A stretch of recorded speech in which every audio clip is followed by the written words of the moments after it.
Now let's talk about Pokemon. I have loved Pokemon for years. I got the cards as far back as I can remember. I watched the show even before I got the cards. It has been a huge part of my life, and I love it. I've played every game except for what's on the Switch, because I can't currently afford a Switch. Bummer. But it has always had a special place in my heart regardless. So when I saw this, man did I want to draw attention to it. This is a walkthrough in Pallet Town remade in the HD 2D style. That is the style that some of the newer turn-based games have, like I think Octopath Traveler does, if I remember correctly. Let's find out. I don't want to mislead you. Yeah, right here. Octopath Traveler has the same style. And look at it. Honestly, this is beautiful. I know they're going in the 3D department with the newer games, but look at it! I mean, I'm gonna play some of the video on here so we can watch it together and you can just see how beautiful it is. I mean, look at the light, the way that everything pops. The Pidgey on the roof. I mean, see how he just runs through town? It's so slight, but it just looks so good. I would love a Pokemon game completely remade in this style. Dot 3D pixel artist, I'm gonna link his channel in the description. That is absolutely beautiful, man. It's gorgeous. You did a really good job. I wanted to talk about that first, just because I have a lot of love for that, and I wanted that to get out there, before we talk about things that I don't love as much. We're starting off with the article, Japan has completely run out of Pokemon cards by Levi Winslow. It's a Kotaku article. The Pokemon Company dropped a new expansion pack for the trading card game on April 14th, centered around the Scarlet and Violet's 4 Treasures of Ruin. Not having the T. That's gonna bother the heck out of my OCD.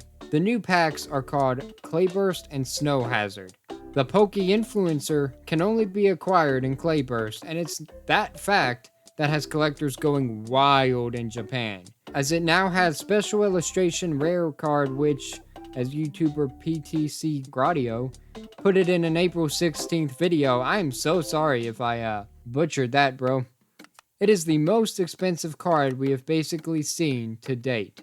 The Pokemon Company took to the official trading card game's Japanese website to drop some unfortunate news about the situation, admitting that it's currently out of stock of all Pokemon card game products at the moment.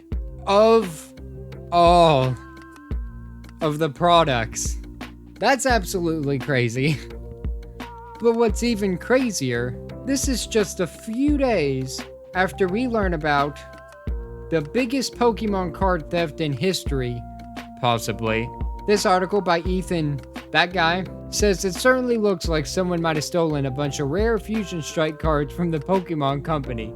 The alleged thief tried to sell them to a local shop, only to be turned over to the Pokemon Company in what the store is calling the largest return of stolen property to date in the trading card game's history. Wow, bro, you turned yourself in. A photo showing stacks, because he's stupid, of Fusion Strike cards from full art trainers all the way up to VMAX, Mews, Espeons, and Gengars covering the table. Quickly blew up on Pokemon TCG. Saw this on a Facebook group. Reddit user Guava Wave wrote on April 15th, allegedly printing company workers stole hits off the line and tried to offload them. The next day, Guava Wave returned with a post of a statement from Trading Card World, the card shop the alleged thief seemingly tried to sell the cards to. They said they had been immediately suspicious of the haul, believing the only way someone could have such a concentrated number of rare cards from one set was by making counterfeits or stealing them. When questioned, the seller apparently revealed they worked for a Pokemon card printing company. Dude just gives all his information away. They said they immediately informed the Pokemon Company, which performed its own investigation and recovered the cards. Collectors and fans have long accused Fusion Strike of having some of the worst pull rates in modern Pokemon history. I think this fella right here might be why.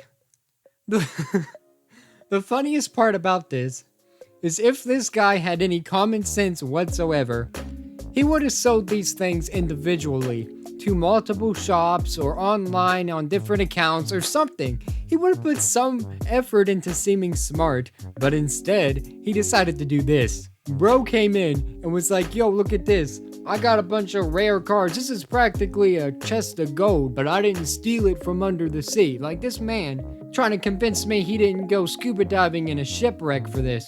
What in the world, man? Use some common sense, brother. You could have got rich off this. I'm not out here advocating for stealing, but if you're gonna steal, at least have some common sense, bro. Man, this right here, this is good proof that karma exists. No, actually, not karma. It's good proof that idiocy is running rampant in this world. Man, I found that hilarious, so that's why I wanted to go ahead and put that at the end of this.